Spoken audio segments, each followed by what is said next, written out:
2024 সালের আগস্ট মাস। শেখ হাসিনা ভারতে পালিয়ে যাওয়ার কয়েক ঘন্টার মধ্যে ওয়াশিংটন থেকে একটি বার্তা এলো। আমরা পরিস্থিতি পর্যবেক্ষণ করছি এবং বাংলাদেশের জনগণের পাশে আছি। পররাষ্ট্রমন্ত্রী ব্লিংকেন মোহাম্মদ ইউনুসকে ফোন করলেন। বাইডেন প্রশাসন পরিবর্তনকে স্বাগত জানাল। কিন্তু সেই স্বাগত জানানোর পেছনে কতটুকু ছিল মানবাধিকারের উদ্বেগ আর কতটুকু ছিল ভূ রাজনৈতিক হিসাব, সেই প্রশ্নটি আজও অনুত্তরিত। শেখ হাসিনা এই সম্পর্ককে নিজেই ব্যাখ্যা করেছিলেন। 2024 সালের আগস্ট মাস। শেখ হাসিনা ভারতে পালিয়ে যাওয়ার কয়েক ঘন্টার মধ্যে ওয়াশিংটন থেকে একটি বার্তা এলো। আমরা পরিস্থিতি পর্যবেক্ষণ করছি এবং বাংলাদেশের জনগণের পাশে আছি। পররাষ্ট্রমন্ত্রী ব্লিংকেন মোহাম্মদ ইউনুসকে ফোন করলেন। বাইডেন প্রশাসন পরিবর্তনকে স্বাগত জানাল। কিন্তু সেই স্বাগত জানানোর পেছনে কতটুকু ছিল মানবাধিকারের উদ্বেগ আর কতটুকু ছিল ভূ রাজনৈতিক হিসাব, সেই প্রশ্নটি আজও অনুত্তরিত। শেখ হাসিনা এই সম্পর্ককে নিজেই ব্যাখ্যা করেছিলেন। 2024 সালের আগস্ট মাস।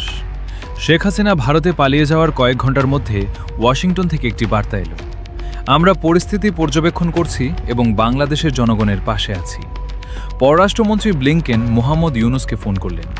বাইডেন প্রশাসন পরিবর্তনকে স্বাগত জানাল। কিন্তু সেই স্বাগত জানানোর পেছনে কতটুকু ছিল মানবাধিকারের উদ্বেগ আর কতটুকু ছিল ভূ রাজনৈতিক হিসাব, সেই প্রশ্নটি আজও অনুত্তরিত। শেখ হাসিনা এই সম্পর্ককে নিজেই ব্যাখ্যা করেছিলেন। 2024 সালের আগস্ট মাস।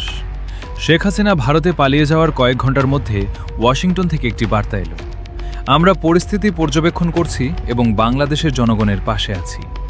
পররাষ্ট্রমন্ত্রী ব্লিংকেন মোহাম্মদ ইউনুসকে ফোন করলেন। বাইডেন প্রশাসন পরিবর্তনকে স্বাগত জানাল।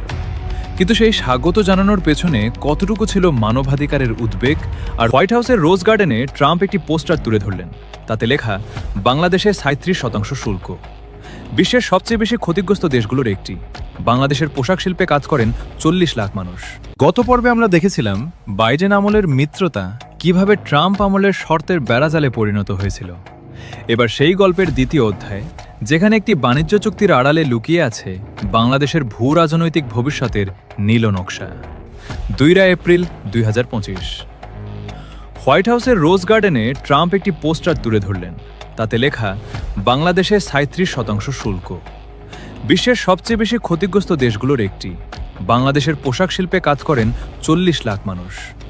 যুক্তরাষ্ট্রে $8 বিলিয়ন রপ্তানির 90%ই পোশাক। একটি সংখ্যা 37% রাতারাতি কোটি মানুষের জীবিকার ওপর খড়গ হয়ে নামল। ইউনুস সরাসরি ট্রাম্পকে চিঠি লিখলেন, 90 দিনের মওকুফ চাইলেন। ট্রাম্প রাজি হলেন, কিন্তু সেই রাজি হওয়ার পেছনে ছিল একটি হিসাব। পর্দার পেছনে শুরু হলো আসল আলোচনা, যা মাসের পর মাস চলল সাধারণ মানুষের অজান্তে, নন ডিসক্লোজার চুক্তির আড়ালে। 9 ফেব্রুয়ারি 2026, নির্বাচনের মাত্র 3 দিন আগে হোয়াইট হাউস ঘোষণা করল অ্যাগ্রিমেন্ট অন রেসিপ্রোকাল ট্রেড বা ART স্বাক্ষরিত হয়েছে। বাংলাদেশের শুল্ক নামল 19%। কিছু পোশাকে শূন্য শুল্ক। বিনিময়ে $3.5 বিলিয়ন মার্কিন কৃষিপণ্য কেনার প্রতিশ্রুতি। 15 বছরে $15 বিলিয়ন মার্কিন জ্বালানি আমদানি। মার্কিন গাড়ি, ওষুধ ও ফার্মাসিউটিক্যাল মানদণ্ড মেনে নেওয়া। কিন্তু চুক্তির সবচেয়ে ভয়াবহ ধারাটি